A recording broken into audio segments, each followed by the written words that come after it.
Back in 1979, a small little movie about a crew who made a life-changing discovery was released to theaters. Ridley Scott directed it, 20th Century Studios produced it, and the American audience watched it. To the many people who have become well acquainted with the film, they also know about a very specific tagline that would serve to haunt the audience for the next 40 years. Or at least until a better sequel comes out. I'm looking at you, Alien Resurrection. And that tagline is, "In space, no one can hear you scream." But that tagline is more than just a marketing slogan. It's a promise. A promise of the suffocating terror that awaits anyone who dares to watch the film. The phrase itself underscores the sheer helplessness of the crew of the USCSS Nostromo as they confront an enemy that is just as cunning as it is deadly. This particular relentless type of tension and masterful storytelling has only cemented Alien as a timeless classic that continues to influence and inspire both the genres of horror and science fiction. But today, we're going to focus on science fiction and maybe add a little bit of horror at the end of it. Good morning, good afternoon, and good evening, ladies and gentlemen, and welcome back to a little series I like to call the Blender Discourse Course. Unfortunately, it is no longer a little series. We are quite a few episodes deep, and this rabbit hole is only going to get deeper with all the shenanigans we've gotten into so far. Before we get started, feel free to hit that like button right next to the subscribe button, and while you're down there, feel free to leave a comment down below. What's your favorite Alien movie? Or even Predator movie, because I like both franchises. But with all that being said, let's jump right into the void of space, shall we? Initially, this entire idea was born out of me looking for planet models and textures for Blender. I wanted to make some star systems and some stars just to see how everything came together, or at least how easy it was to make space in Blender. That's another video for later. Eventually, I came across a video where someone was talking about creating shader nodes for anybody to use in Blender. I immediately downloaded them and got confused because why not? Then I took another look at the video and found a couple of other videos about the same person where they were making pretty good artworks in Blender using the same shader nodes. After watching just 3 extra videos, I figured out I was pressing all the wrong buttons. The story of my life, honestly. But as I kept going on and messing around with this idea and messing around with all the shader nodes in between projects, the idea of cosmic horror kept flashing in the back of my mind. Hence the intro that I gave you all. That's where Alien comes from in this context. I was watching a couple of clips on YouTube from the first movie, and I got an idea that just threw a wrench in the original plans that I had for this scene and the finished renders that you'll see at the end of the video. The initial scene was supposed to be my character Laura on a hoverboard in space, surrounded by some planets, maybe some stars, and that was it. So I decided while I was waiting for a class to begin to hop on Blender, create a scene, import all my assets, and then just start posing. I spent a lot more time than I should have messing around with a lot of the planets as well as the HDRI dome that I wanted to make for the actual space void that we were going to be inhabiting, because it was actually a lot easier to make the HDRI dome than I originally thought. But I've been saying that about a lot of stuff in Blender. But best part about it, it only took about 15 seconds. So after I finished all that, I checked out the composition for the entire atmosphere that I wanted to have, and then I really got around to posing. At this point, I was well acquainted with posing Laura, and was very comfortable posing just about every type of model that had the Genesis 8 rigging frame.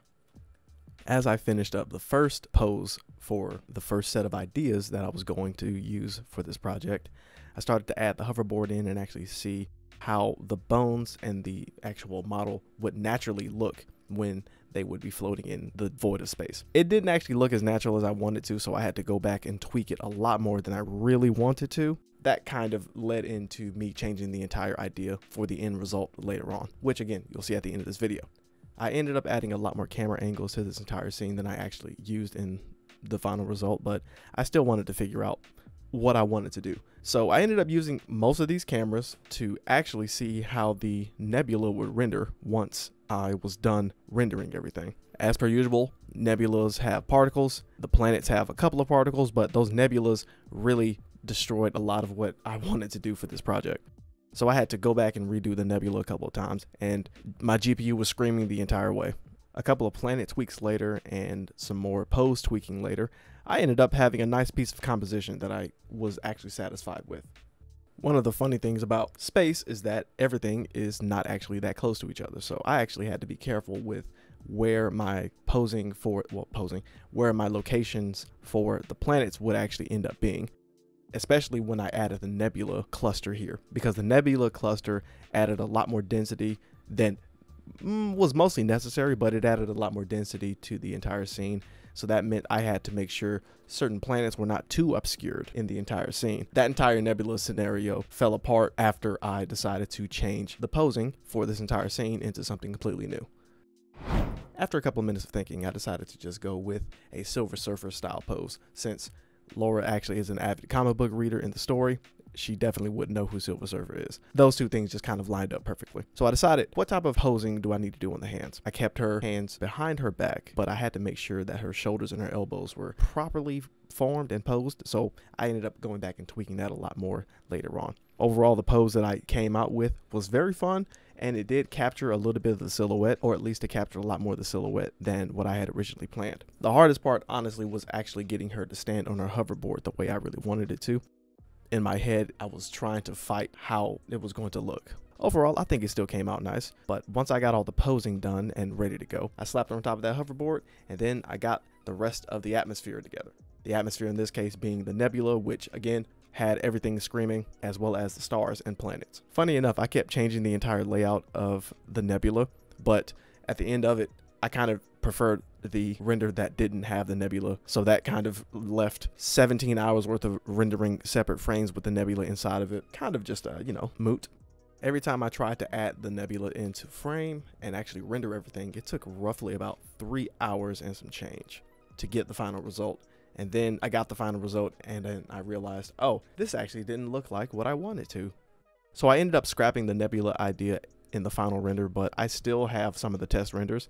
And it did serve to add a nice amount of atmosphere, but the atmosphere was too texturized. And because it was too texturized, I ended up having to throw the entire rendered frame into Photoshop, turn some of the clarity down, turn some of the texture down, increase a couple of other things, and yeah. But overall, after posing everything a couple of more times, we ended up getting some of the finished frames. Overall, I was satisfied with how the lighting actually made the atmosphere a lot more livable, especially in the depths of space. I was very scared about having everything completely black. Turns out, if you just push the light of the stars high enough, that doesn't happen. It's almost as if I actually did it right. After making all the adjustments I needed to make, I think my favorite one is still the last one with Laura, mostly being backlit so you can actually see her outfit and her hands. I wanted to capture the silhouette as well as the outfit itself, so I did have to balance that lighting situation in a very tedious way. But overall, I love how all of these renders came out, even if I still had to edit a couple of them in Photoshop.